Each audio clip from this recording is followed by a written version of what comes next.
Hey YouTube.com, this is Jason Ward from MakingStarWars.net. Today I wanted to share a couple of the interesting tidbits from the Rise of Skywalker audiobook that just came out. It kind of gets into Rey's lightsabers throughout the book, starting from about chapter 5. You get this first kind of cool tidbit. Once she had mastered this lightsaber building business, she might design one that felt more like a quarterstaff in her hand. Familiar and hefty. 2 business ends. Maybe with a hinge in the middle for portability.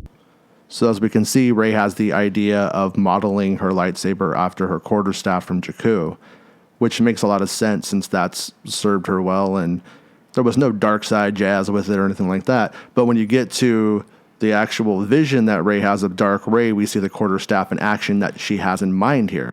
And that's confirmed by the scene in the film and also this clip.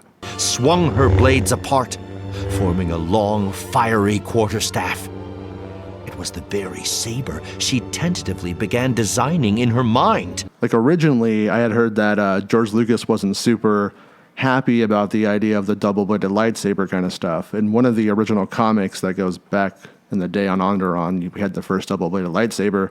He let that come about for Maul, or Darth Maul, because it makes sense, is he's this attack dog. A Jedi wouldn't really use 2 blades, generally speaking. Now, we did see it come about in other Jedi and in the Old Republic content and stuff like that, because it's a cool thing and a cool feature.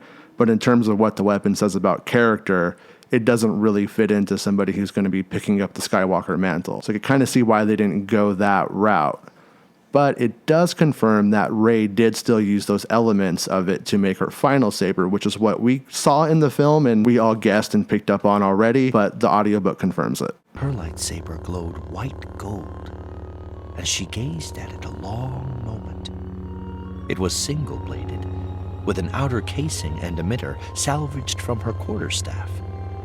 The final result felt like the exact inverse of the lightsaber held by the Dark Rey of her vision.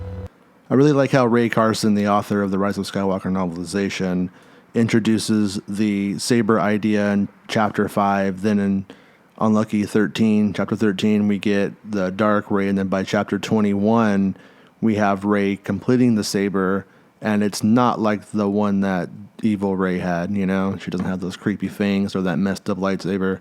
That's just about attacking and killing. It's more of a defensive weapon and one of the better looking ones.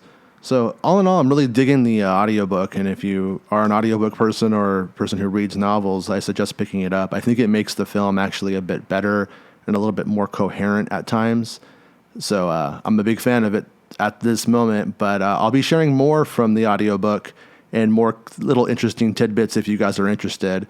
Let me know in the comments. Let me know what you guys think about the whole lightsaber thing and how it played out in the movie and what you guys think about it, and I'll see you guys in the next video.